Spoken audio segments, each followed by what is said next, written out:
Good evening, everyone. I think people are slowly trickling in. So again, welcome to tonight's meeting. I'll give it a couple minutes for people to get signed in and see if we level out. So we'll begin here shortly, but welcome.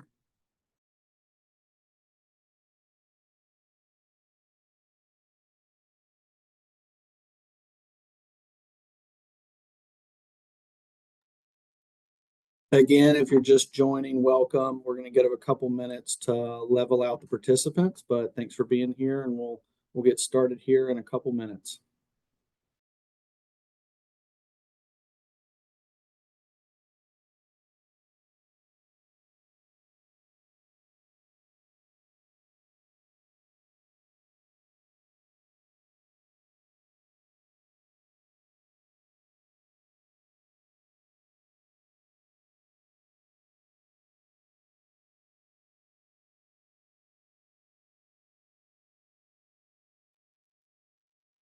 I think we're good, Jake. Okay. Thanks, Leah. Welcome everybody to the Puget Sound Marine and Freshwater Recreation discussion this evening. My name is Jake Rice, the statewide salmon and steelhead manager.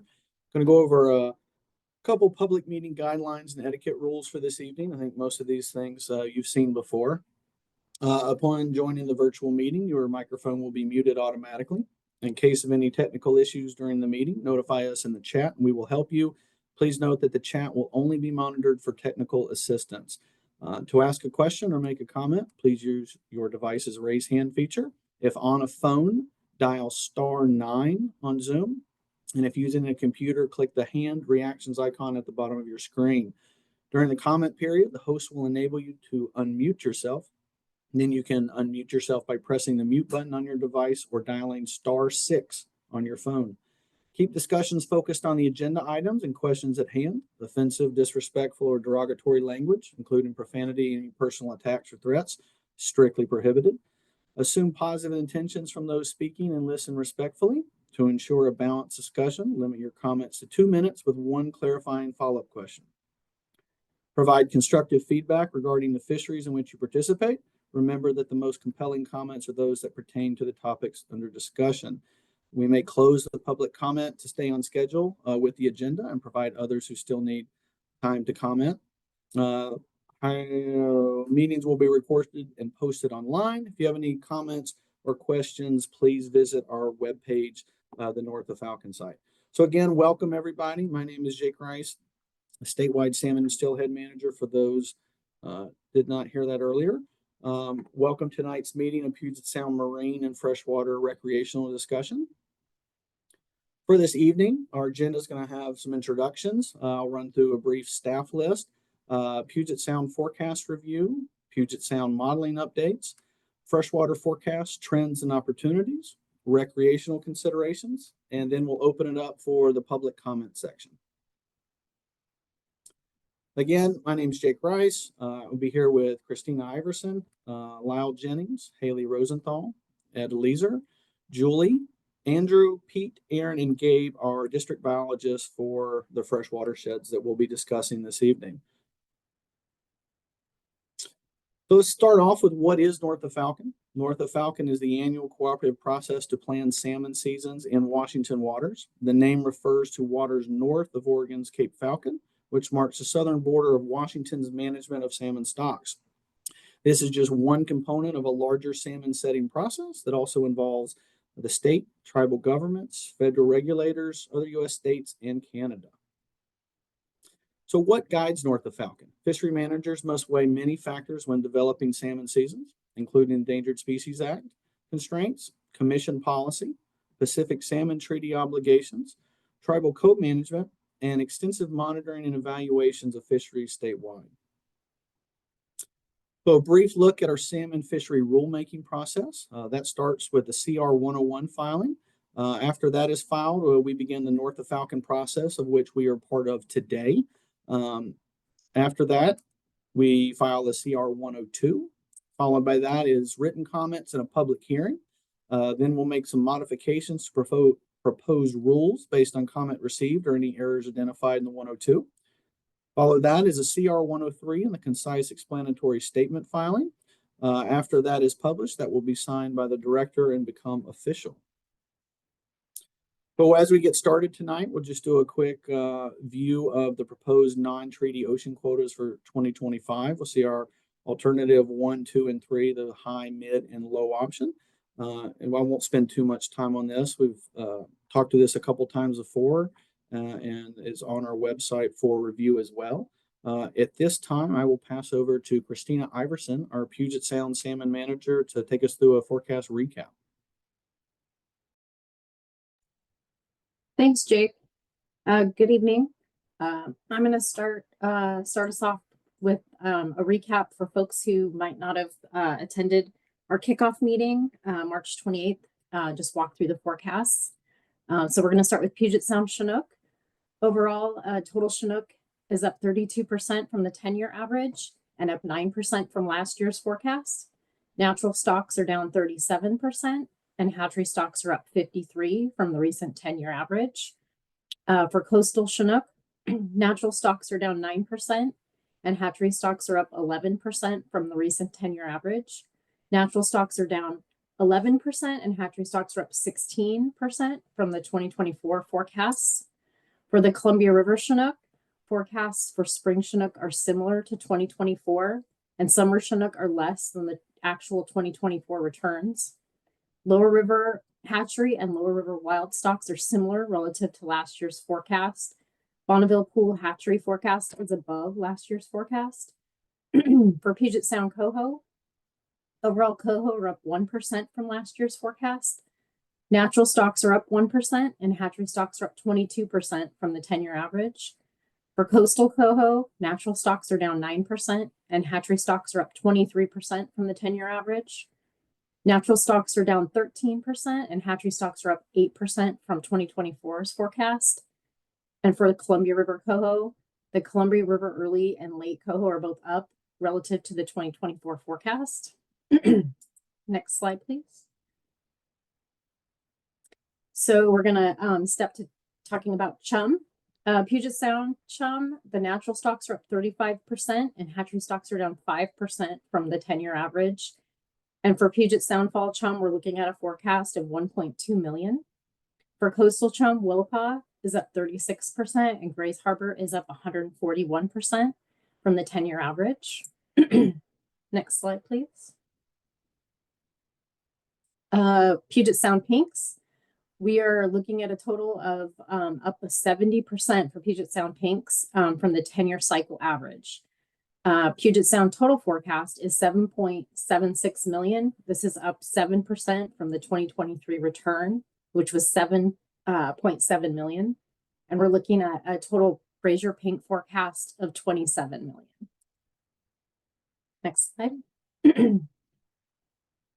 Looking at sockeye for Baker, we're up 57% from the 10-year average. We're looking at a forecast of 60,000. And for Lake Washington, the forecast is down 17% from the 10-year average, and our forecast is 35,000. Next slide. So here is just kind of an overview of the modeling updates we've done so far. So for Chinook, we've done updates for treaty, non-treaty, Puget Sound marine commercial fisheries, for treaty and non-treaty Puget Sound freshwater inputs, and updated the sublegal and legal ratios. We've also received updates from Northern Canada Fisheries for the individual stock-based management and aggregate abundance-based management. For coho, we've revised treaty and non-treaty Puget Sound marine commercial fishery inputs, and also treaty and non-treaty Puget Sound freshwater inputs. And we also received some Canadian fishery updates. Next slide, please. So here is the current modeling results for Chinook for Puget Sound, looking at the mid-ocean option and kind of where we're sitting relative to our management criteria for all of the Puget Sound stocks. So you'll see on the left is the stocks. There's a management criteria that kind of shows folks the abundance tiers. LAT stands for the low abundance threshold. I'm not going to get into super detail about what all of those abundance tiers are, but you'll notice the ones in red also correspond with values on the far right where we have some work to do to meet our objectives. So for example, there's currently a 10.9% ER ceiling for Nooksack, and you'll notice that on the far right, under the mid-ocean option, we're currently at 13.5% for southern US exploitation. So we've got some work to do there. The next stock that we're looking at is in the Skagit. So for the summer falls, we're currently looking at 25.8% SUS, and we need to get that to be 17%, given the management criteria we have here. You'll see in the Stillaguamish, both the marked and unmarked are above our southern US ER ceilings that are identified. For Snohomish, we're still just a bit above. We're looking at 8.3% ER ceiling, and we are right now at 8.8% with the mid option. For Lake Washington, Cedar population, Green and the Puyallup, those management units, they're all, the ER ceiling is 14%, and those are all coming in at 15.2, so just above. We still have a little shaping to do for those. Mid-Hood Canal's kind of been an issue. We're still keeping an eye on that.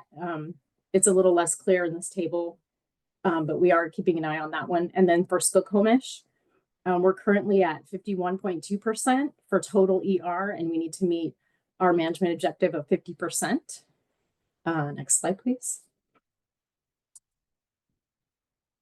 And so this is where we're at currently with our coho modeling for Puget Sound, looking at the mid-ocean option. You'll see in bold that we still have some work to do for Hood Canal. There's been some adjustments I mentioned, and so we're currently targeting, as of this last model run, 45%, and we're looking at currently coming in at 45.1. So we have a little bit more shaping to do to reach that objective. And then for the interior Fraser and Thompson, as we mentioned when we started out this season, we're at 10%, and currently looking at the mid-ocean option, we're at 11.3. So again, there'll be some shaping that needs to occur for us to get to that 10%. And at this point, I'm going to hand it over to Lyle, our Puget Sound recreational fishery manager, and he's going to walk us through the current proposed seasons that we have modeled. Thanks, Christina. So displayed here, we have we're going to start with Chinook. We're going to go through Chinook and Coho. A lot of these seasons are going to look very similar to what they look like last year. So Marine Area 5 and 6, we're going to stick with July 1 through August 15th. The season we currently have planned, Marine Area 7, 9, 10, and 11. We will be operating similar to how we operated last year with a 3-day opener Thursday through Saturday, starting July 17th through the 19th, after which time we will evaluate where we're at within the quota and provide additional days if we were able to. For Marine Area 11, we're trying to open it congruently with all of these other places to try to spread the pressure out. But starting August 1, we'll go to 7 days a week, once again, as long as quota allows, through the end of September. There is also an additional June fishery in Marine Area 11, and that will be Wednesdays through Saturdays, similar to our blackmouth seasons we are currently running. Marine Area 12 will open July 1 south of IOC, and Marine Area 13, we don't have any changes, so that's still going to be open year-round. And then as I already alluded to, additional opportunity to be provided in the other marine areas 7, 9, 10, and 11, as long as quota is available. And then the winter seasons, we currently have them modeled the same as what we have this year. Next slide, please. Coho. So one thing I'd like to mention before we dive into the coho here, on the Tuesday night meeting, there was an error, or several errors on this slide. Wrong slide got snuck in there, got this updated. It has been updated on the website as well. So if you look at those deliverables, that is the updated version as of this afternoon. So as we start to go through here, Marine Area 5 and 6, currently we have it modeled for mark selective July 1 through the 26th of September, and then it'll go non-selective September 27th through October 15th. Marine Area 7, of course, we'll continue the mark selective during the Chinook openers, and then 8/1 through 8/30 will be mark selective, and then we'll go non-selective for the month of September. Marine Area 8/1 will be non-selective August 1 through October 13th, and Marine Area 8/2 will be non-selective August 1 through September 24th. Marine Area 9 is currently mark selective during the Chinook openers in July, and then August 1 through September 23rd. Will also be mark selective, and then currently we have it modeled to be non-selective through that last week in September, although we will touch on that here on the next slide when we discuss Hood Canal Coho. Marine Area 10, non-selective, starting June 1st and going through the middle of November. Marine Area 11, real similar, non-selective during the Chinook openers in June and July, and then opening August 1st through November 15th. And then south of IOC, once again, will be July 1.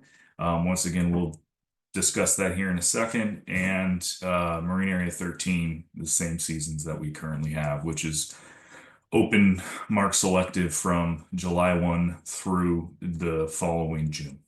Next slide, please. All right, Marine Area pink fisheries. So as we've alluded, or as we've discussed, we've got a robust run of pinks coming back to, in particular, South Sound and Hood Canal this year. So in the majority of our marine areas, we will be adding or proposing 2 additional pink to the daily limit, except for Marine Area 8/2. In Marine Area 8/2, we have some conservation concerns. We're currently forecasted, or the current pink forecast is below escapement on the Stillaguamish, and it is not as high as it could be in the Snohomish. So we're going to hold off on the additional pink bag within Marine Area 8/2, but it will be available in all the other marine areas. As we talked about, strong runs headed to Hood Canal and South Sound, with 2.5 million going to Hood Canal and 4 million going to Central and South Sound. In particular, the green and then the squally have really good forecasts this year. And then, as I discussed, we have conservation concerns for the Stillaguamish. So unfortunately, that preseason forecast is 25% below the 5 pink cycle average, which, once again, every other year. So thinking about that. Next slide, please.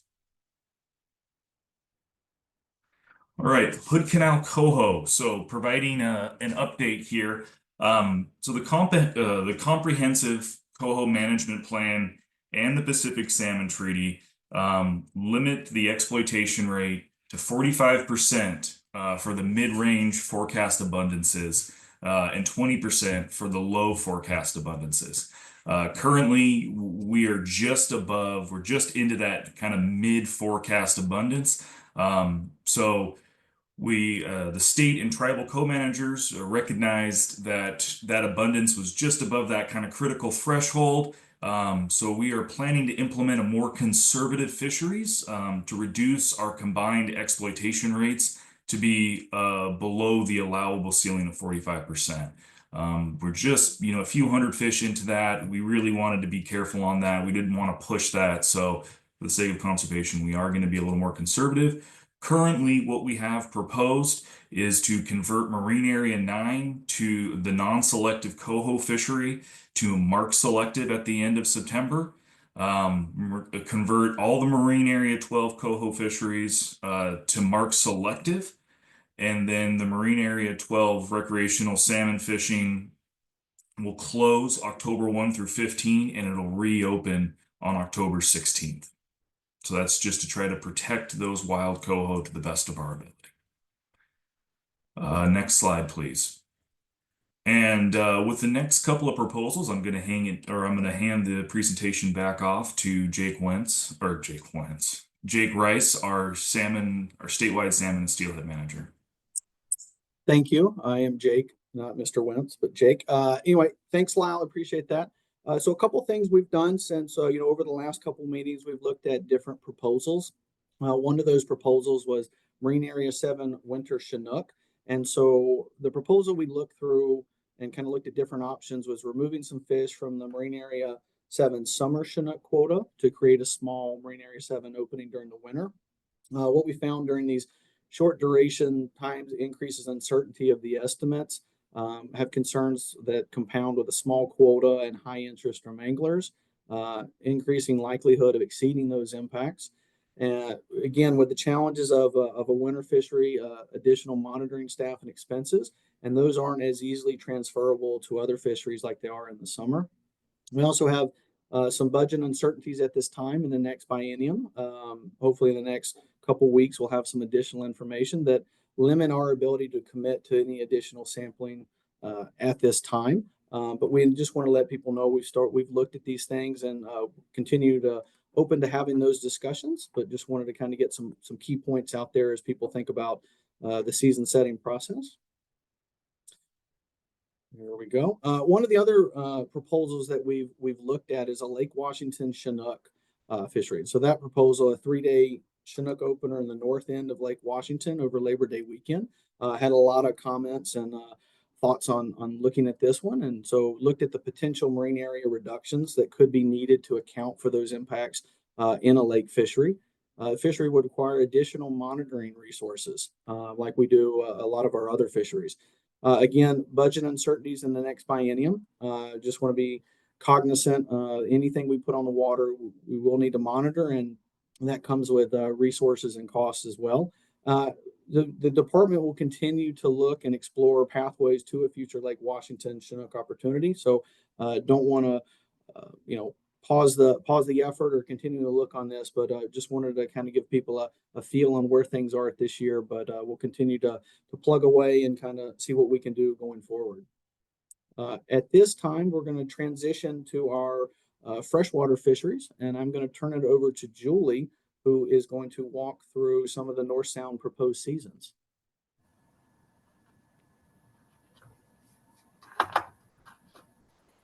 Hey everyone, I'm Julie Claykin. I'm the Nooksack Samish District Fish Biologist for the agency. On the Nooksack this year, some of the changes that are being proposed is that it would close after September 30th downstream of I-5 to avoid gear conflicts with our tribal co-managers.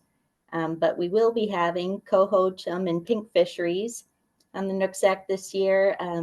Some of the proposals for the main stem Nooksack would be a daily limit of 6, which could include up to 4 pinks, up to 2 chum, and no more than 2 wild coho. That's better than we've had in recent years. And again, our forecast for Nooksack Spring Chinook is quite low. In particular, the North Fork population only has a forecast coming back to the river of like 31 fish. So we won't be able to have any spring Chinook fisheries this year. On the Samish, we continue to have the same complaints and issues from anglers and neighbors. We do have to be aware of how crowded this fishery can be. It's so popular that people actually stand pretty much shoulder to shoulder, as you can see in that photo there.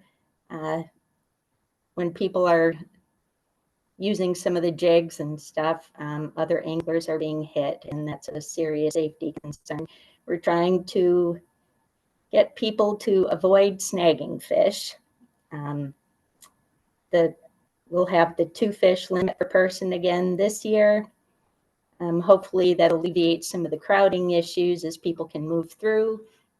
People need to be aware of private property there. Trespassing is an issue. Next slide, please.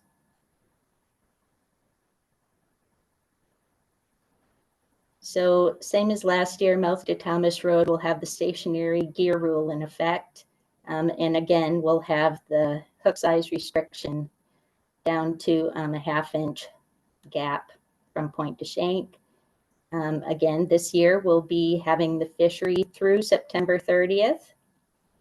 And one change that's proposed this year is in the section that we had for bait only last year would be an eggs only and unweighted tackle only section. That's only for the 1,000 feet or so from the Bayview Edison Road Bridge upstream to the wing wall. There's a yellow marker there. We'll be having hopefully a veterans / active military fishing day and also a youth fishing day, only in the eggs only section. The date should be announced soon. We rely on some volunteers to coordinate with that, so need to work with them to come up with the dates. And again, all areas from the mouth to the hatchery rack, when not open for Chinook, will be closed waters. Next slide, please. And this is a map of that 1,000-foot area that would be eggs only and unweighted tackle only for 2025. So that's all I got. Thank you.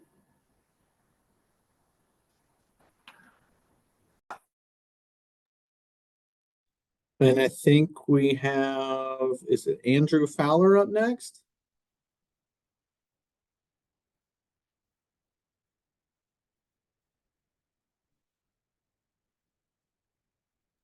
Hey, Andrew, you're muted. Go again. Thank you, Leah. I think that was.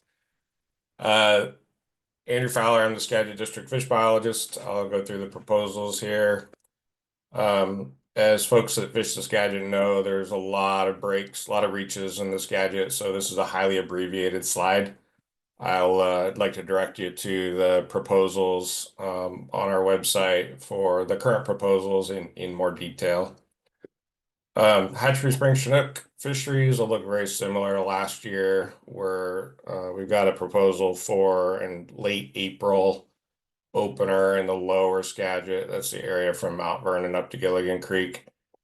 And then beginning around June 1st, the Cascade and then the upper Skagit area from Rockport to Marble Mount will open up.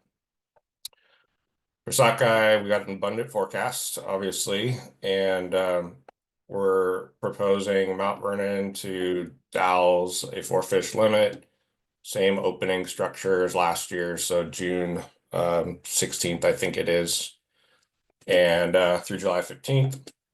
The Baker Lake opener, or the Baker Lake fishery, proposed to open July 12th with a 6-fish limit.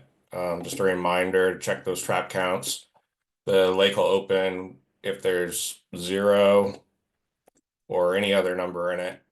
So if you don't want to go up and fish on a low number, please don't go. It's pink and coho. It's going to be a 2 each per day, so 2 pinks and 2 coho. Wild or hatchery on the coho. If you're wondering why not 4 pinks like some of the other areas, as Lyle alluded to, the North Sound pink forecasts are not quite as robust as South Sound. And the Skagit, we've missed the escapement goal 3 of the last 5 cycles. So like to try to get out of that and make escapement goal this year. There are harvestable numbers in the forecast, but it's not a great deal more than the escapement goal. So be conservative here. General pink opener will open mid-August, and then coho opens 9/1 from the mouth of Gilligan Creek, and then sequentially upstream after that for Chinook protection. Do be aware that we'll likely have some game fish restrictions upstream of the Dalles this year to protect Chinook. Sock summer Chinook especially are struggling.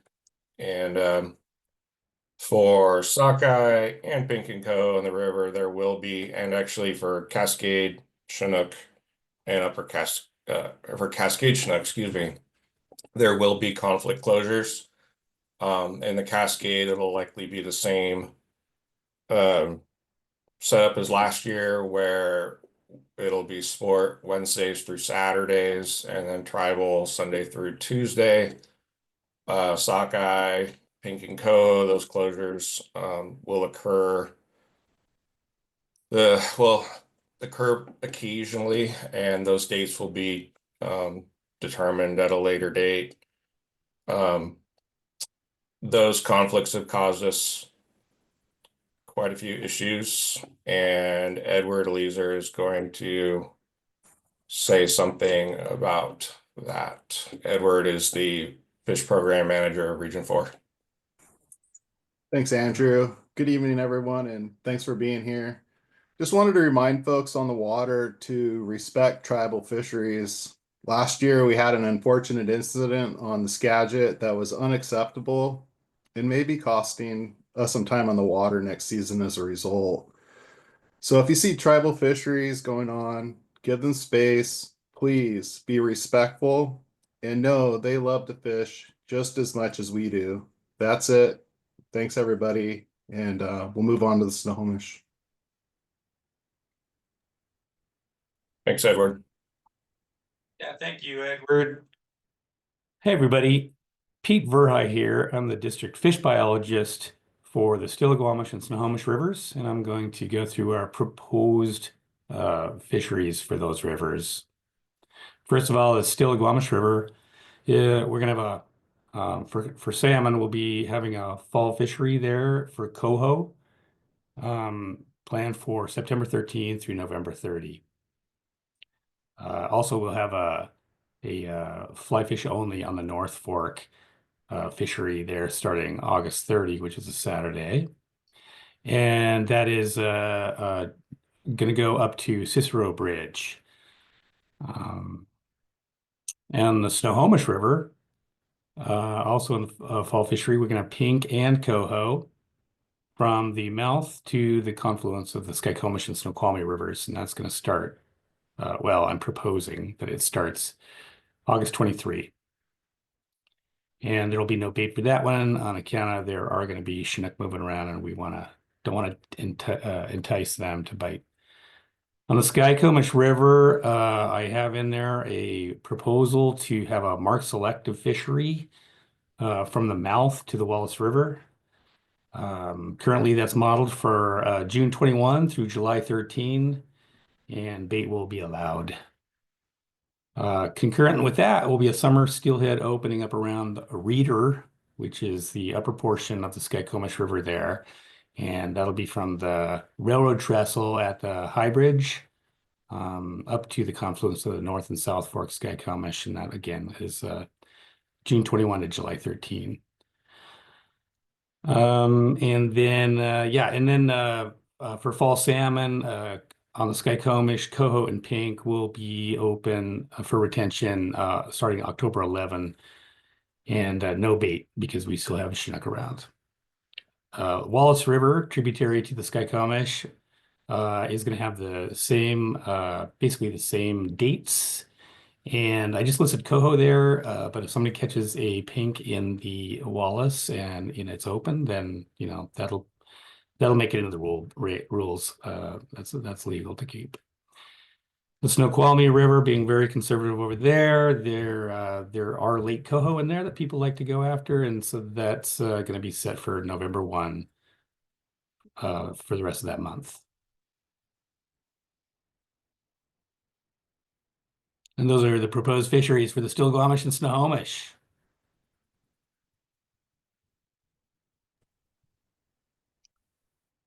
Okay, that brings us to Lake Washington and the Green River. So Lake Washington, well, first of all, Lake Washington and Lake Sammamish, Green River are going to have all the same regulations that you saw last year. So no changes whatsoever. Let me just talk through them quickly though. Lake Washington, we're going to have that coho fishery like we always do, daily limit 4 adult coho. That's going to start on September 16th. Again, that's dependent on the in-season update at Ballard Locks. We've got to see enough coho coming through the locks to have that fishery. And then a little bit later in Lake Sammamish, some people like to fish for coho there. So October 1, we're going to allow people to keep coho again for fish limit.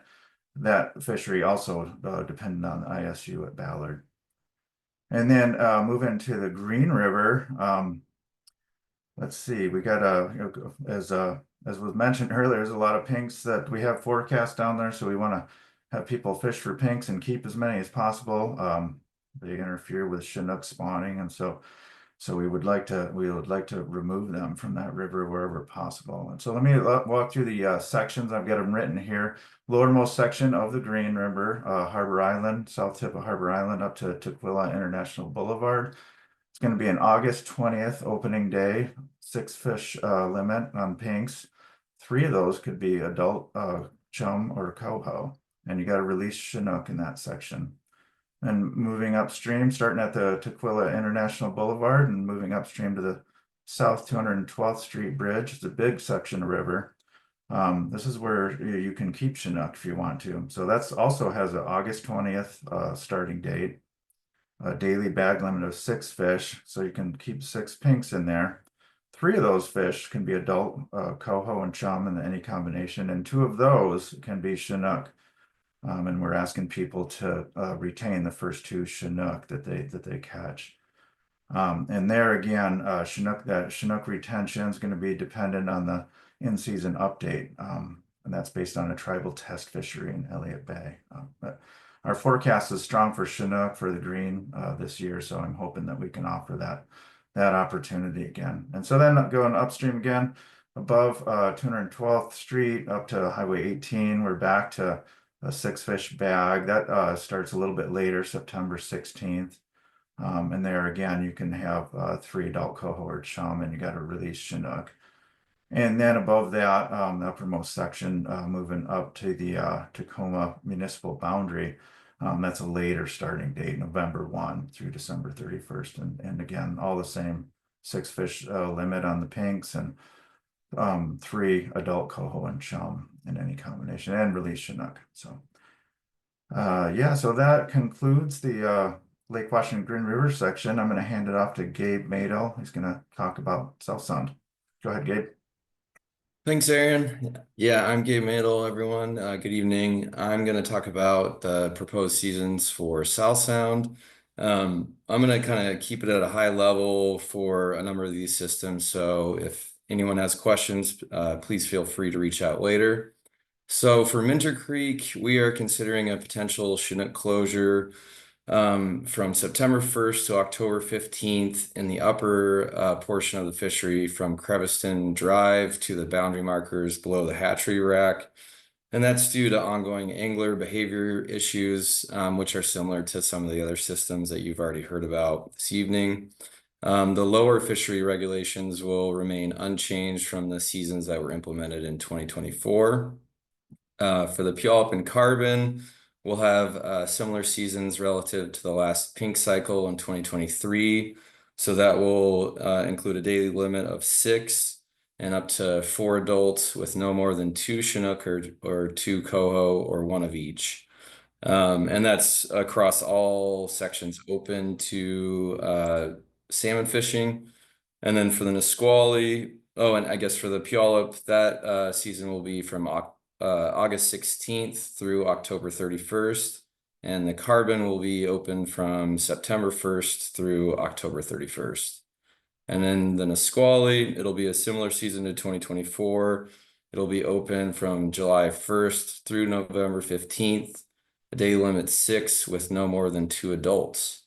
And that actually wraps it up for me. So I think I'm handing it back off to Jake, I believe. Thanks, Gabe, and thanks to all our other bios for running it down. Just a reminder, like Andrew said, all those proposals will be on our website that you can dig into a little deeper if you have any questions. Just looking back at our North of Falcon meeting schedule, moving along quite quickly these last 2 weeks here tonight, and then followed up by next week, PFMC2 in California. And staff, correct me if I'm wrong, but I believe on Saturday, April 12th, we are going to try to begin our recreational constituent daily morning check-ins. So please be on the lookout for that information coming soon. And again, just a reminder to everybody, please check out our website, the North of Falcon site that's got our upcoming meetings, the proposed seasons, all our forecasted model runs. Again, the most important part is the public input opportunities and where you can contribute to that. We try to pull that regularly during the week to make sure we're on top of things, and also our salmon fishing blog as well. Last little bit, just reminder or encouragement to fill out your salmon trip reports. These are an important evaluation tool in our monitoring efforts, so we really appreciate any and all feedback here. Link to online reporting and also on the website here. I believe at that time we will get ready to start opening up for questions. So Leah, I'll look to you for any raised hands, and if any staff online could make your cameras available, and we'll try to get to your questions as quick as we can this evening. So thanks, everybody. Okay, it looks like we have a few hands up. Our first hand is from Robert. Robert, go ahead. This question would be for Gabe Mattel. I know there were a number of people that requested a chum fishery on the Nisqually River, and I didn't see that. I was wondering if you could speak to that a little bit. Hey Rob, yep, thanks for the question. Yes, we are considering a chum fishery in the Nisqually. So it will be dependent on an in-season update. So essentially when we see spawning ground numbers in Yelm Creek, which is one of the critical tributaries for winter chum, reach the level that would project us meeting the escapement goal for winter chum in the basin, then we'll plan on implementing a recreational fishery at that point. Any idea of a time on that? It's dependent on the run size each year. But I think that, we could see that in the second or third week of December if the run size is similar to last year. But I don't want to, really get out too far ahead of my skis. Just, depending on the run size, it could differ and be a little later in December as well. So Appreciate that. Thank you for entertaining our suggestions. We appreciate it. We're looking forward to hopefully being back on that river. yeah, no problem. Thanks for the question, Rob. Okay, thanks, Rob. Our next hand is from Stanley. Stanley, go ahead. Oh, hi. Could you maybe elaborate maybe what's going to happen in Elliott Bay this year for Chinook? Did you get my question? I'm sorry. We got your question, Stanley. Right. Elliott Bay is usually opened after we go through a test fishery. That fishery, I believe, occurs in August. So once we know what the run size there is, and we have the ability to, if we have the ability to open and provide opportunity, we will do so at that time. Well, I guess, in the past, we've had at least a weekend in Elliott Bay for sportsmen, right? So that's all. Thank you. Thank you, Stanley. Our next hand is from Gabe. Gabe, go ahead. Yeah, thanks. Rob Larson beat me to my first question, and I'm happy to hear that the department is considering a chum fishery in the Nisqually. I have two questions on the Snohomish. First, are we including a game fish proposal for the Snoqualmie and the modeling run here? And then second, what's the basis for not starting the steelhead fishery up at Reeder a little bit earlier?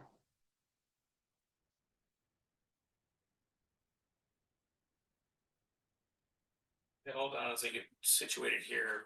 Pete right here, District Fish Bio for that river. Let's see. So the first thing have we modeled for this what do you say, the Snoqualmie River game fishery? Well, we'll have basically early game fish.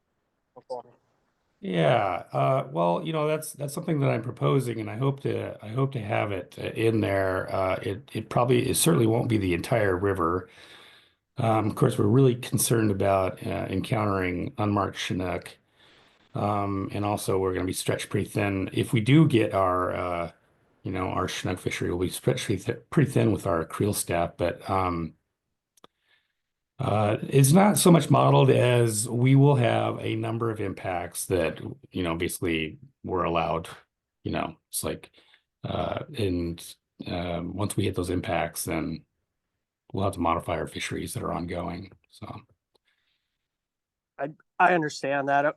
Anecdotally, I've fished that river my whole life, and I've never seen a Chinook above carnation before the 1st of August. So I think that's relatively low risk, and a catch and release game fish fishery, so a guy can take his kid out and go fish for trout in June or July. It seems like relatively low risk to me for providing some opportunity for those people up there in Fall City to be able to go out and enjoy the river in the evening after work. So I just wanted to throw that out there. I got some friends that have you able to do. I'm sorry to interrupt you, but have you left a comment on the agency website there?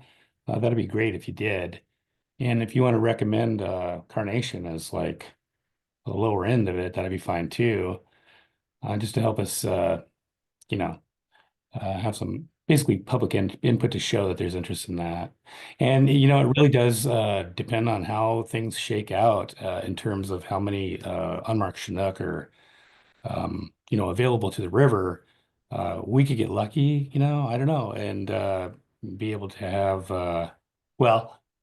be able to have broader fisheries for game fish, but also we get lucky with the legislature and get enough money to, pay for creel staff.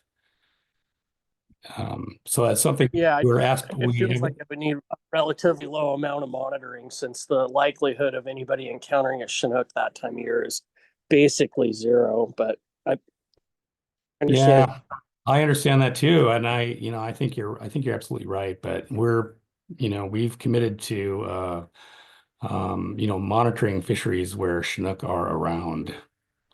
So. Okay. How about reader? Is there any reason we can't get in there a little bit earlier? That also seems like a extremely low probability area of encountering a Chinook, in the first 2 weeks of June. And we've got a significant investment in that integrated broodstock program up there. So I want people to be able to access them. Thank you for that comment. We will take that under consideration. All right. Thank you. The other plug I wanted to throw in there is if on the Lake Washington proposal and the Marine Area 7 proposal, if funding and monitoring is an issue, there's a lot of money sitting in the PSRFEF fund that is unallocated at this point. At least it was unallocated at this point. I would hope we could consider using some of those dollars to monitor those fisheries if funding's the problem. So it's my 2 cents. Thank you. Thanks, Gabe. We'll go dig into that and look at that and look to have future conversations with that group. So appreciate that. Okay, thanks, Gabe. Our next hand is from Kurt. Kurt, go ahead. Evening, guys. Good to see you. First question for Andrew is my bull trout question. What does the discussions with the tribes look like in terms of reducing their impacts on bycatch on bull trout?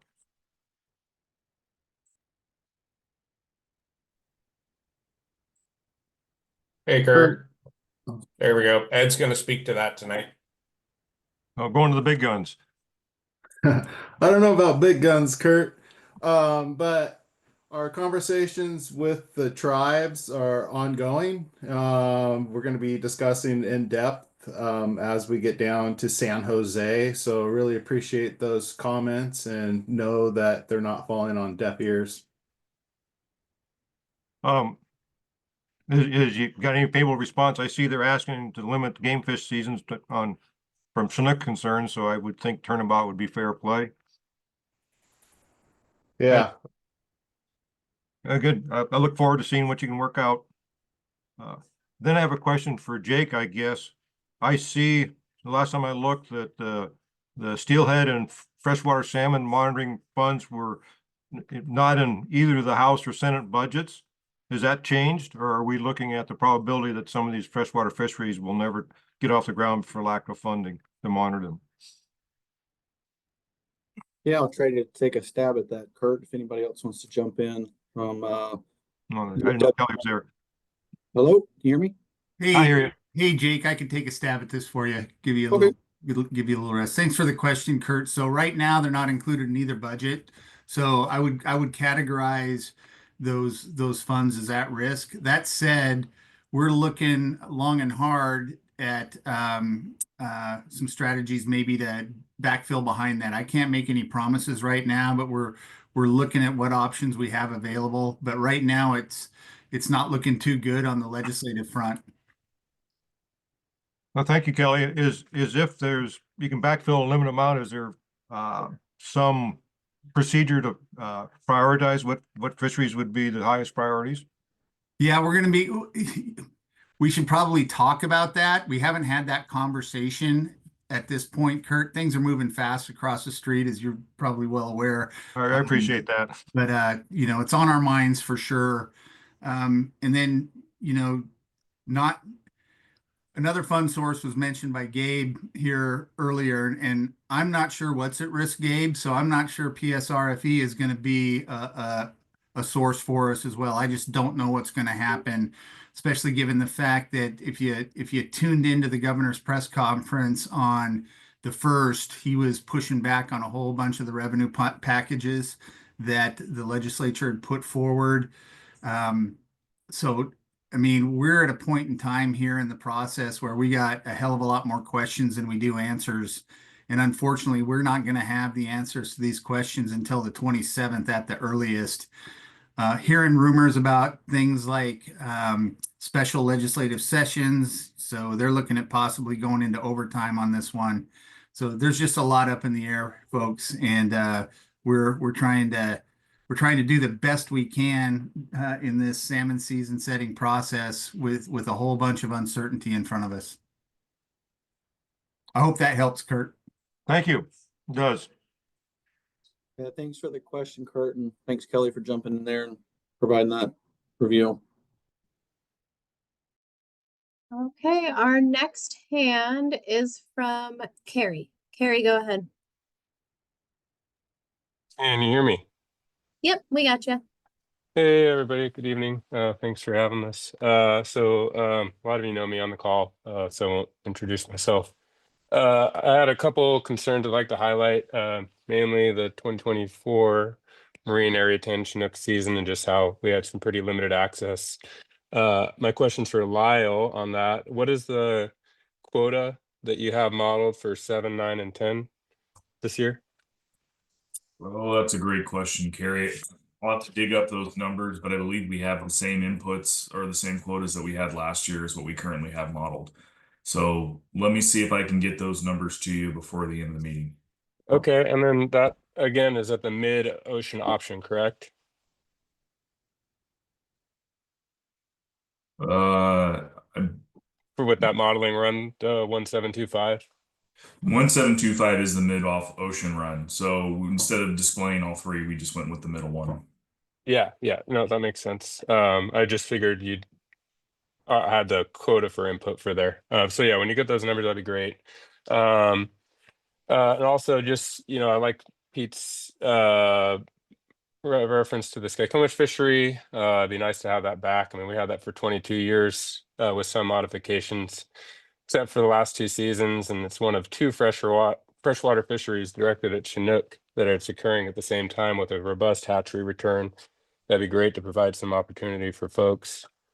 But like moving forward, I understand that these decisions in 2024 were made in response to conservation concerns around a few constrained stocks like the Stilly, the Skagit, and then the Snohomish or Snoqualmie Chinook. But I also see that 2025 presents a little bit more favorable outlook. So with that in mind, I just respectfully encourage the department to consider ocean option 3. I think it would provide some necessary balance and would still be greater than the option that was selected last year for the marine areas 1 through 4. Marine areas 5 through 13 don't have as many species options in shorter seasons compared to some of the ocean areas, because a lot of other fisheries are occurring simultaneously in marine areas 1 through 4 that we just don't have on the inside. They have bottom fish fisheries, year-round crabbing, and pelagic opportunities such as tuna, and we're kind of stuck with a rockfish moratorium and 6-week lingcod season for marine areas 7 through 13. So I get that it's not a direct comparison, but it's just when we talk about recreational opportunity, it's worth recognizing the differences between the areas and what's available. In saying that, I'm referencing the department's own mission statement, and you need to consider factors such as uniqueness of the area, the availability of the opportunities for various species in each area throughout the seasons, and the desire to provide high levels of total recreational opportunity. And I just want everyone to keep that in mind when we make these decisions moving forward, that this might be all that we have. 4 years ago, we were having robust 45-day Chinook seasons in Marine Area 10. And now 3 days. It's kind of a hard pill to swallow. And I get the management concerns. You guys know me, you get that. It's happy to see the proposed coho opportunity. I think that's great. But that's managed different than the Chinook. Not, it's exploitation rate ceiling, not quota. So that's kind of the gist of it. Just would like, equal allocation, both in fisheries and options for salmon fishing as well. So thank you all for your time and your continued work on these. Thanks for the comment, Carrie. I do have those numbers for you. So this will be the Okay. harvest portion of the quota. Which is legal marked fish landed, which would be, or expanded to, which would be 3,900 for Marine Area 9, 3,166 for Marine Area 10, and 2,181 for Marine Area 7. 2,181. Yes. Okay. And why did we go with last year's numbers still without as many of the constraining stocks?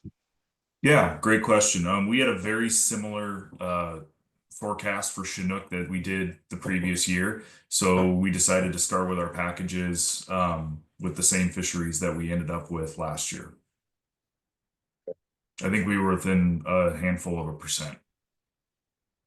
Okay.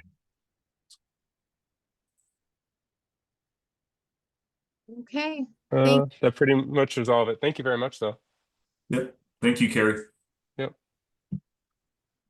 Okay, thanks, Carrie. Our next and last hand from the moment is Rob. Rob, go ahead.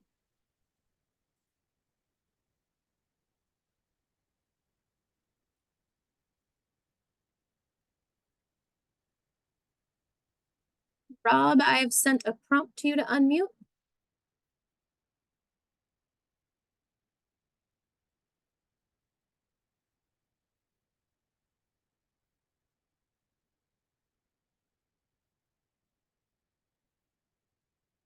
Okay, we'll circle back to Rob in a second. I see Kurt has his hand back up. Kurt, go ahead. Yeah, it sounds like on the Puget Sound Chinooks, to date, you've modeled last year's quotas in last year's seasons, and we remain significantly over, for example, Still-Squamish impacts. How do we get input into how to shape those fisheries prior to the decision being made? Is the only mechanism we have is the public comments? Yeah, so we have the public comments, and we also have those meetings during PFMC week next week as well, Kurt. And yeah, but I'm not going there. I believe someone correct me, but I believe there will be a Zoom. Those are Zoom links provided in the mornings as well that will be posted on our North of Falcon website. You said earlier it's going to start the 12th. Or you're not going to make any decisions prior to the 12th.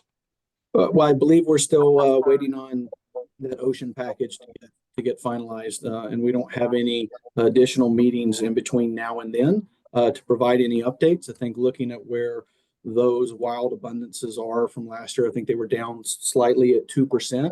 The feedback we've been provided to date with those abundances and feeling like we're in a good spot to continue to consider 2024 seasons for 2025.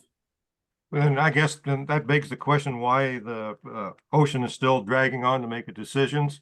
This isn't the first time that's happened. And once again, I would suggest that we alternate. 1 year we do Puget Sound before we do the ocean and see how they feel about being left dangling until the last hour. No, I appreciate those comments, Kurt. Thank you.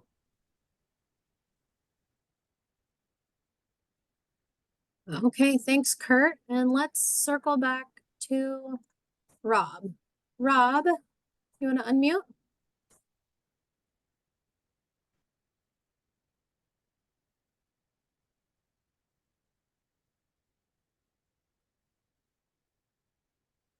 Rob, I've sent a prompt over to you to unmute.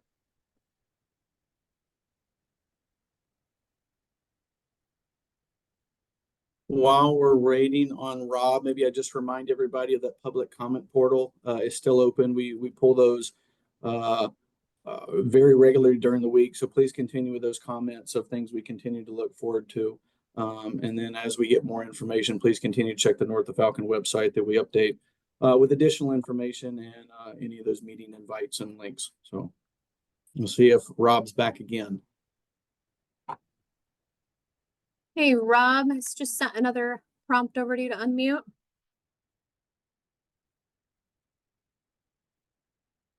Okay, we'll circle back. We have another hand up from Pat. Pat, go ahead. Thank you. I've always thought that this particular meeting during the North of Falcon process of a public meeting from WDFW was mostly to focus on freshwater fisheries in Puget Sound that I don't think get quite as much attention as is often expended in the public meetings on the marine fisheries. And so I respect that, and so I don't have any comments on freshwater fisheries, and have waited for those to sort of filter through tonight's meeting. But I do have a couple of questions that are more general. And the first one is, well, I suppose it's a comment. And I was reminded of the complexity of the process and the difficult position that the department is in years when the final decisions are made in California. That's really, particularly Kurt's comments. It's never been resolved how to make it better. But even the origination of North of Falcon process in 1984 was essentially that the ocean fisheries were decided without sufficient input by the tribes and non-tribal fishers and fishery managers. They were just sort of outcompeted for time, and that a lot of that has changed, but it's still a little bit unfair that the public doesn't have real access right here at the end, the final week. None of the decisions will be made until the very last few days. It is possible that the decisions for the ocean could be made, but it's I don't want to diminish the seriousness of the process, but it does seem like a game for some people, and I hope that the department takes seriously Kurt's direct comment that sometimes switching it around or making it more fair inside and out is still an issue for people and a concern that's, I think, legitimate. I have a comment though about coho. It's probably a question. We know that the department's theme for this year is to essentially, it seems like a reasonable theme, to go with, advocate for, and negotiate an outcome of this year's North of Falcon process for Puget Sound with essentially the same fisheries as last year. They were good fisheries, and so I have applauded that and continue to support it as a goal. But with respect to, we're nibbling around the edges for a number of fisheries, like the Winter Area 7 proposal. And Jake, this is to you. I appreciated your openness to continuing discussion on that. And I think it's probably fair that we have some of that discussion after this meeting and into next week, and as we get to the final days of the decision process. With respect to coho, the upsetting, so to speak, issue of Hood Canal coho makes it impossible to go with exactly the 2024 fisheries, but you seem to be hanging in there with as much of it as possible. And I want to make sure that I've got this right, that at this point, the proposal from the department is for Puget Sound sport fisheries in the marine area to be reduced in Area 12 changed, modified in Area 12 and Area 9. And that you're trying to, do I have it right? You're trying to keep essentially the same seasons, but you're switching to mark selective in those two areas, the marine areas. And that is the essence of the change, to affect a reduced exploitation rate on Hood Canal. Maybe I'll stop there with that, and I have one more question about Hood Canal. Is that, am I getting that right? Is that the essence of the proposal currently? You are getting that right, Pat. That is correct. Okay, I think just being really clear about that was important. There were a lot of questions about that over the last few days. Is there any particular or specific exploitation rate target for the co-managers? Have they agreed to something like that? Or is it just that we would expect to see some address of the conservation issue that you described, Lyle, as protecting Hood Canal coho to the best of our ability, that will be contributed by the tribes? I don't want to ask you what the tribes are doing, that's their business, but expect that there will be some movement by the tribes. But is there a target for a lesser exploitation rate than 45%, and what is that, if you could tell me today? That's a great question, Pat. Let's see I here. understand if it's not available, just say that now, and it's part of ongoing discussions. But it is not available, or I am not aware of a specific rate. But what I can say is we do expect to see a reduction in tribal fisheries that will contribute to a lower exploitation rate. And as part of that, then there is not an updated model for coho like there is for Chinook. Is that correct? In listed here and presented in the presentation, I think it was the coho exploitation rate for Hood Canal natural coho was slightly over 45%, and I wasn't sure if that was an updated modeling exercise or if that was just no. Didn't mean to cut you off, Pat. Go for it. No, what is that updated, or are you expecting to have it updated maybe next week? Yeah, it's a great question, Pat. We do not have an updated coho model or model run at this time, but we are hopeful that we'll have one next week. Okay, thank you. And then finally, two two of the nibbling around the edges issues for some marine fisheries were, one was there was a request to look at in area 7 for coho, non-selective, similar to areas 5 and 6, a October 15th date or sometime into October, maybe a week into some October timeframe. That was one of the requests from recreational constituents in previous public meetings, and I wonder if there's any thought about that. And then I'll just throw this last one. It was also a request of the full month of November for coho or coho and chum, really, in areas 10 and 11. Was that right now? I think it's November 15th. Was there any consideration of that one? I don't need an answer now, but I wonder if those are still alive for consideration. And so I'll leave it there. Thank you very much for your help.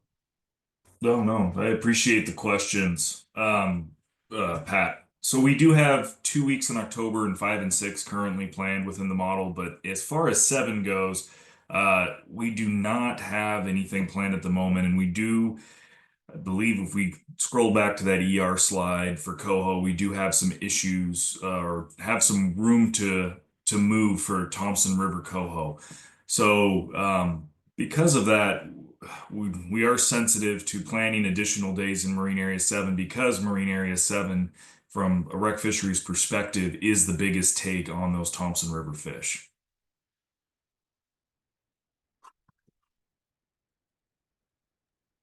Could I just inquire about that 11.3% of the model run 2517?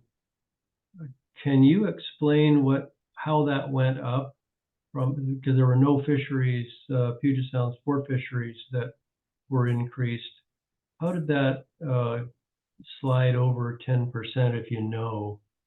We can explore that next week, but I'm just curious. That was a little bit of, I thought there was more room I didn't think that Thompson Fraser, Interior Fraser was constraining to the extent that Hood Canal was. Yeah, I'm going to kick it over to Colin Edwards. He's our coho frame modeler. I'm sure he has a better answer than I will. Great question, Pat. And we noticed the same thing.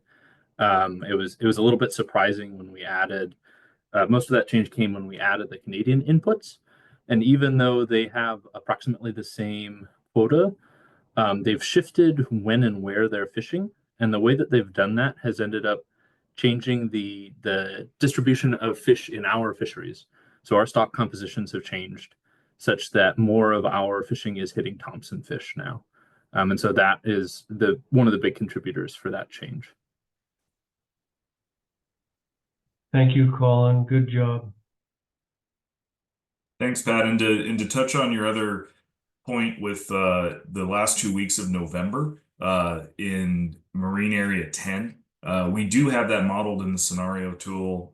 It is still there. We're going to see how that progresses as we continue with the process.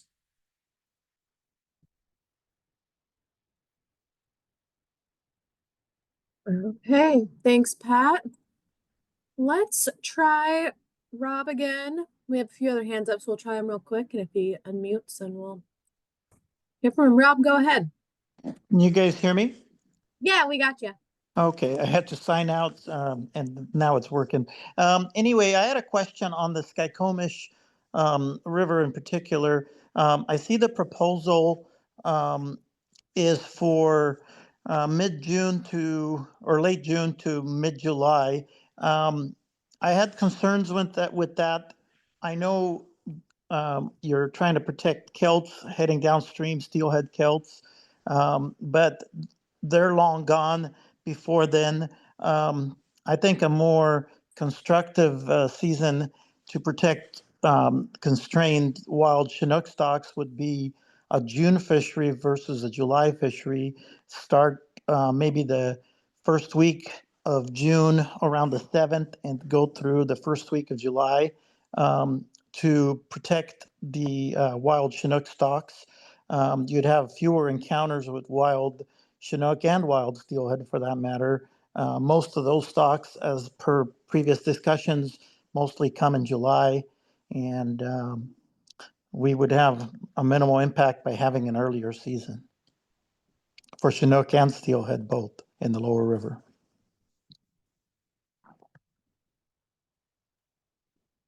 Thanks for that comment, Rob. I will make note of it and consider it. Thank you so much. I appreciate it. Thanks, Rob. Good to hear from you. Our next hand is from Carrie. Carrie, go ahead. Yeah, can you hear me?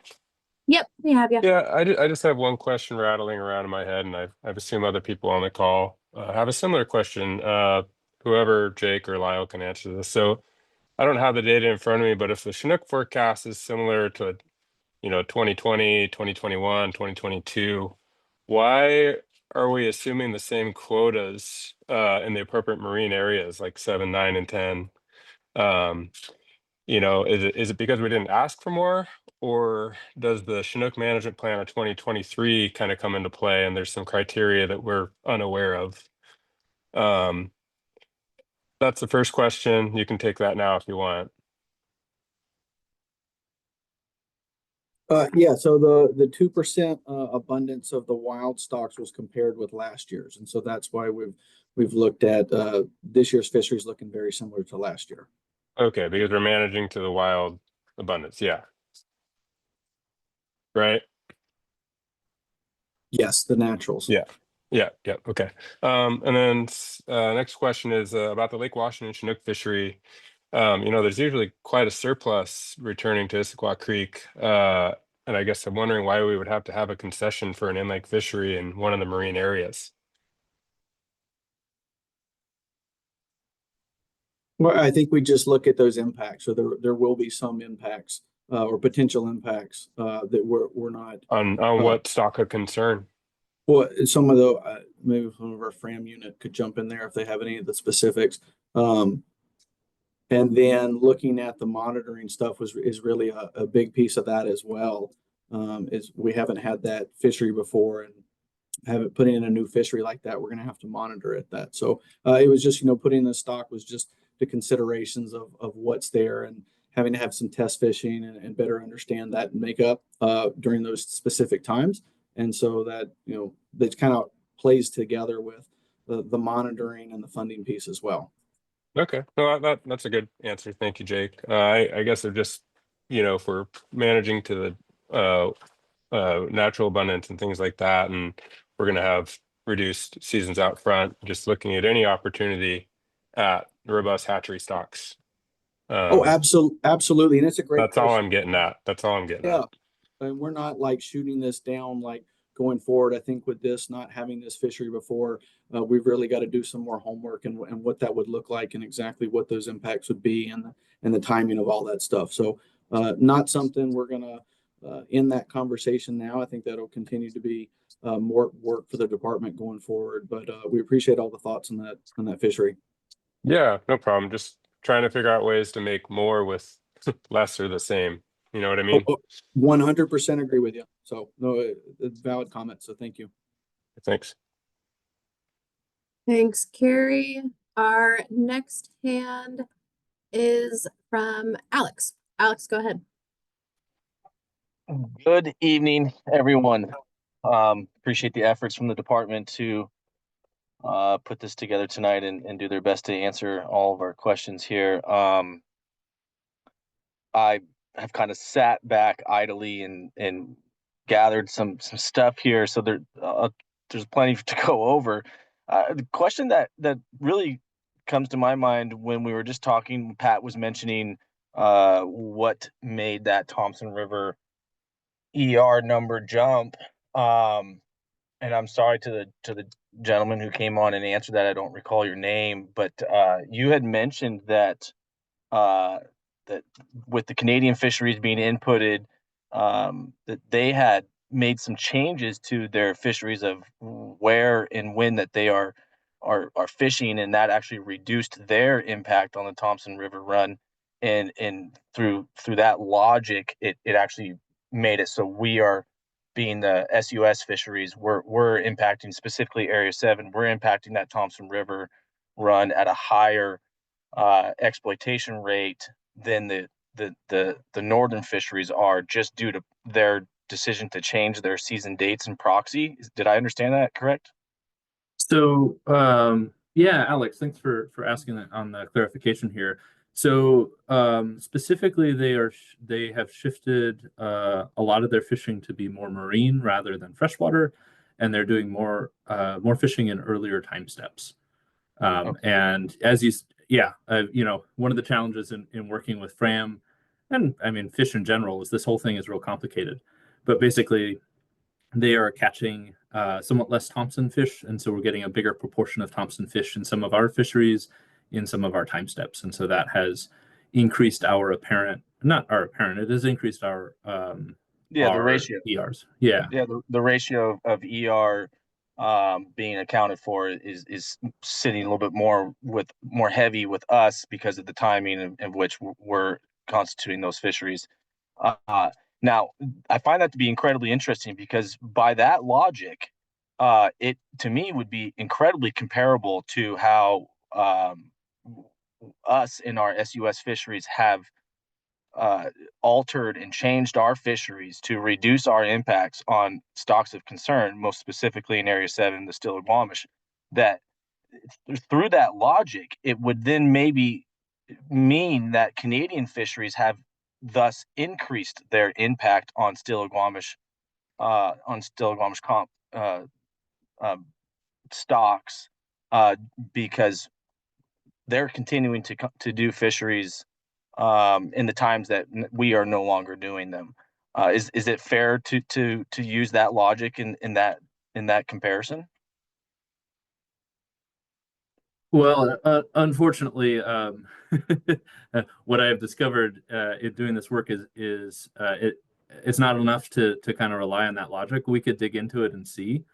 It really takes looking at the numbers, looking at the stock compositions of the individual fisheries and comparing them.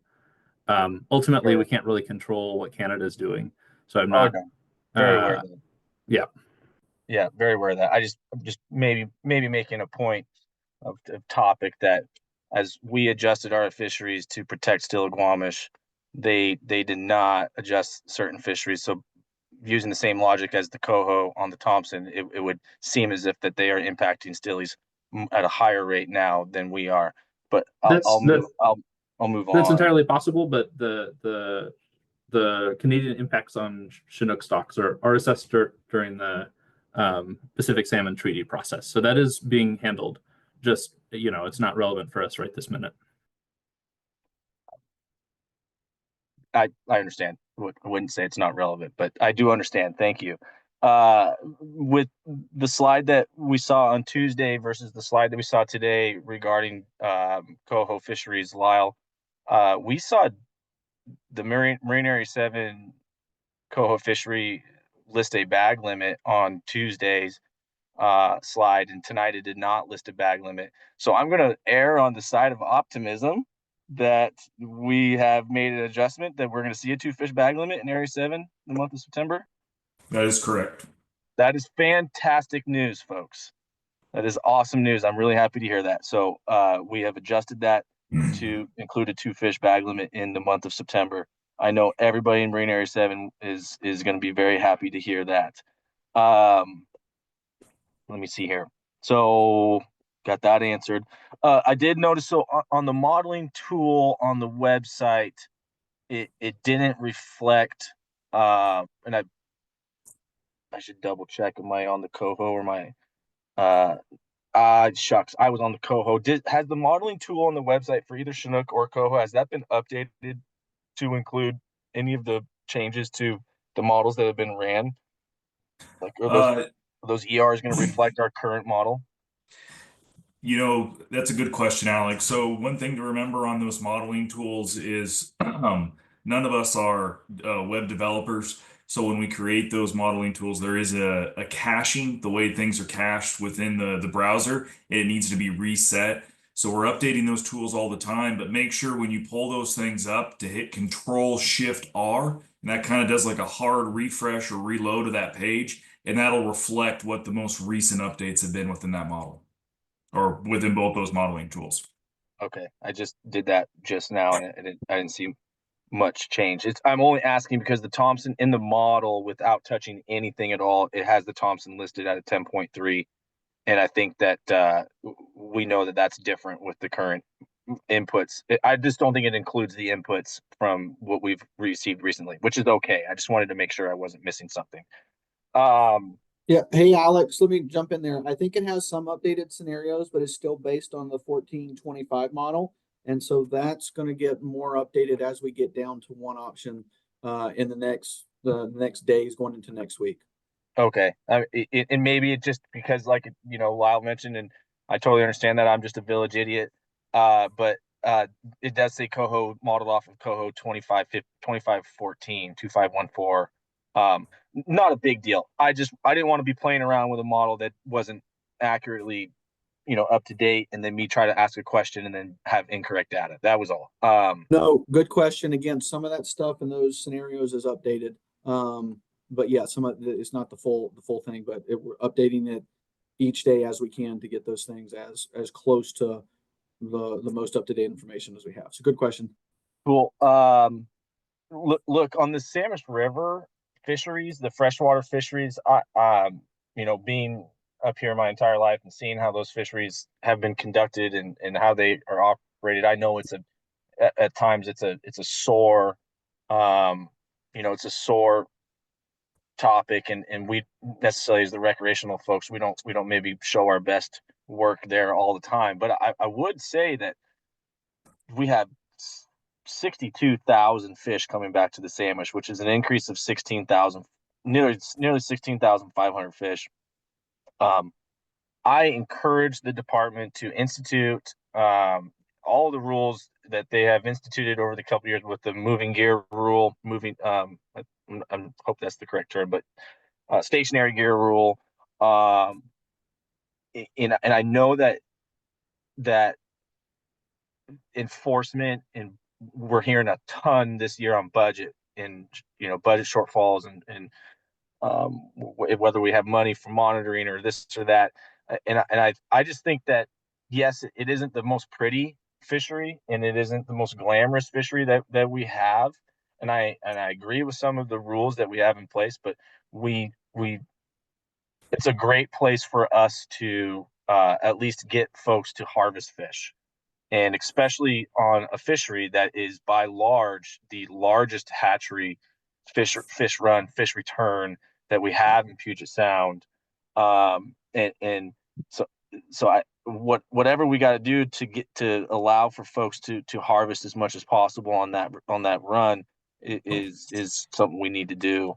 I think Edward and I have talked many times on how much surplus ends up at the hatchery there, and I don't, I think that we all would love a shot at those fish, which would bring me to the next closest proxy or next closest available spot for us to go after those fish is Bellingham Bay, and is with that fishery being a terminal fishery, which is clear and obvious that as our marine areas get our quotas and our seasons get more and more difficult to constitute a fishery out there, that our terminals are the places where we can promise fishery to our recreational fishermen. We must do something to expand that fishery.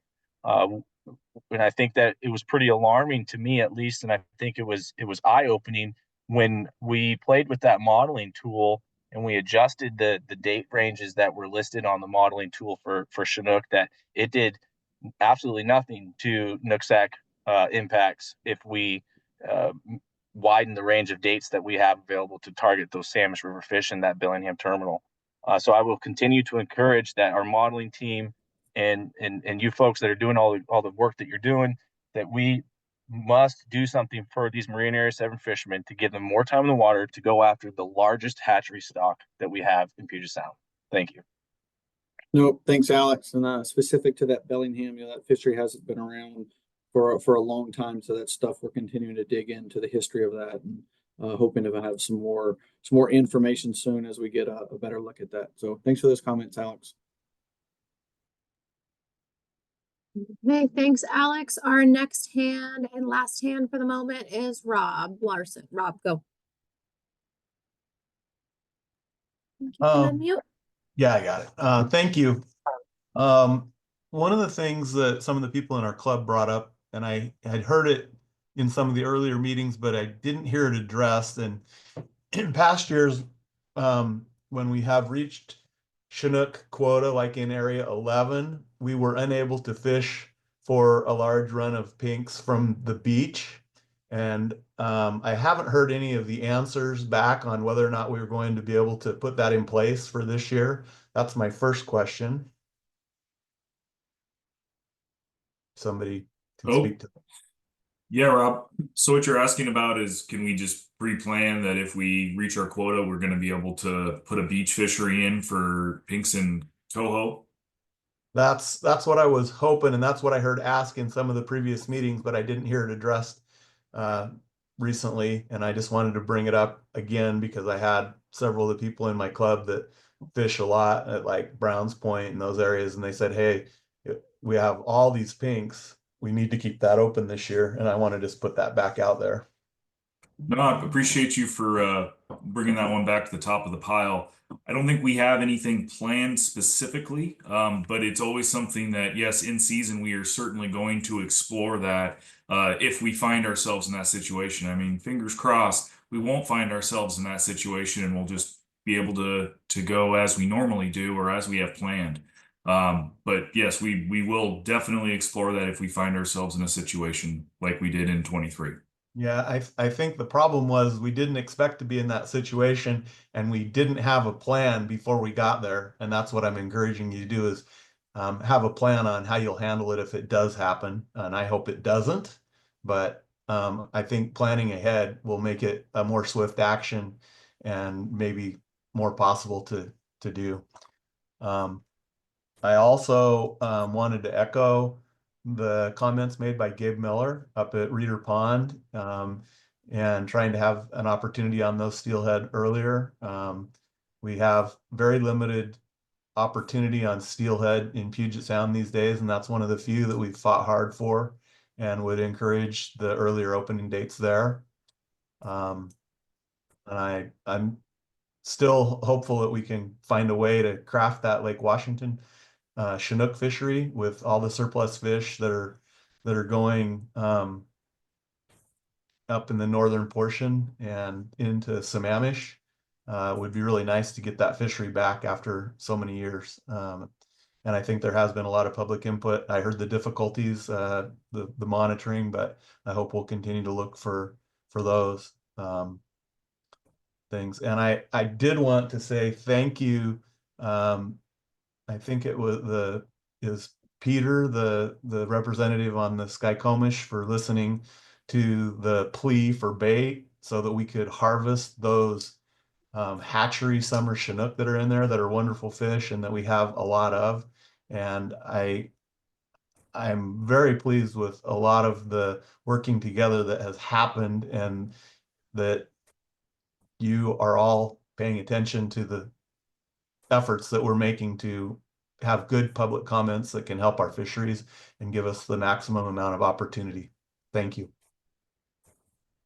Thank you for your comments, Rob. One thing I would like to mention about the Marine Area 11 fishery is, after 23, we did plan additional Chinook impacts into a catch and release, just to make sure that we had enough impacts to have one of those fisheries again moving forward, to be able to continue fishing from the boat. So yes, we have taken some necessary steps. I just forgot that we did that last year, and we have those built into the model again this year. So it's not likely that the beach would get shut down. So you're thinking ahead. I'm glad to hear that. Thank you. Okay, thanks, Rob. Our next hand is from Gabe. Gabe, go ahead. Yeah, thanks. I know this is a freshwater meeting. I try to stay off the marine area stuff as long as possible, but didn't sound like anybody else had their hand up at this point. So I just wanted to confirm that in the modeling, we have the same fishery controls for last year for the marine areas 5 through 11. And there hasn't been any adjustments or changes to that.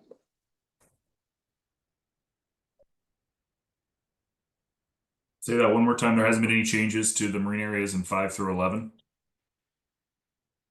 Yeah, in the fishery controls, sublegals, unmarked, quota, whatever they are. If there were small adjustments, it's not the end of the world. I just wanted to make sure we're basically working off the same controls that we were last year. The fishery controls aren't part of the modeling, so I'm assuming that we're going to be working with those same fishery controls. I will follow up and double check that though for you, Gabe. All right, thanks. Yep. Thanks, Gabe. That was our last hand. Oh, and we have a hand up from Alex. Alex, go ahead. Leah, I know this will get probably a little bit more fine-toothed next week. When we're looking at dates, I think it's pretty clear. I'm constantly just hyper cautious on Area 7, but when we're looking at dates for that fishery, last, or maybe not last year, the year before, we saw our quota bring us into August, and we saw dates that we saw Chinook dates that went into August. Maybe even was last year. I beg your pardon if I'm incorrect. That are we capable of model? Are we going to manage that the same way, where we would not have any issues with having Chinook fisheries go into past August 1st? Because I know in years past, it would basically be like, it ends August 1st or it ends on the end of July. So will we be able to see Chinook fisheries occur in the month of August? And if they were to occur, would we have coho not open to be free? I think coho opens August 1st.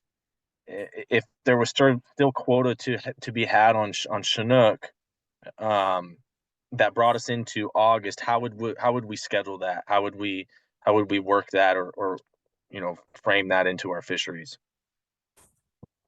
Right. So there's a lot going on there in that question, Alex. I'll do my best to kind of sort through it. As far as can we operate or can we offer opportunity if there's some left on the table in Marine Area 7 into August, the answer is yes. Those impacts are modeled or that is during the same base period within FRAM, which is July and August. So yes, we can provide some opportunity if we have quota available and as we begin to kind of chip away at it. To answer the other part of the coho fishing, that's something that I'll probably want to look into a little bit more, but I'm assuming we have something similar with built-in release mortalities for those fisheries, but let me double check on that and get back to you. Yeah, no problem at all. For August, we will open August 1st for coho and Marine Area 7. That's what it's for. No matter what, even if we have coho, even if we have pending Chinook potential opportunity. Yes. Okay, and that would go. I would assume the same for Area 9 too. We had a situation last year where we had maybe almost 2-week delay before giving them their additional day. So I would assume it would be the same for Area 9 as well. That is correct. Great. I appreciate that clarification. Thank you. Thanks, Alex. And that was our last hand, Jake. So just a reminder, public comments, those are extremely important. We pull those multiple times a week. Please reach out to us if there's other things that come up between now and then. Keep checking the North of Falcon webpage as we continue to put up any new information and provide any updates or any upcoming meetings and stuff like that, especially going into PFMC2.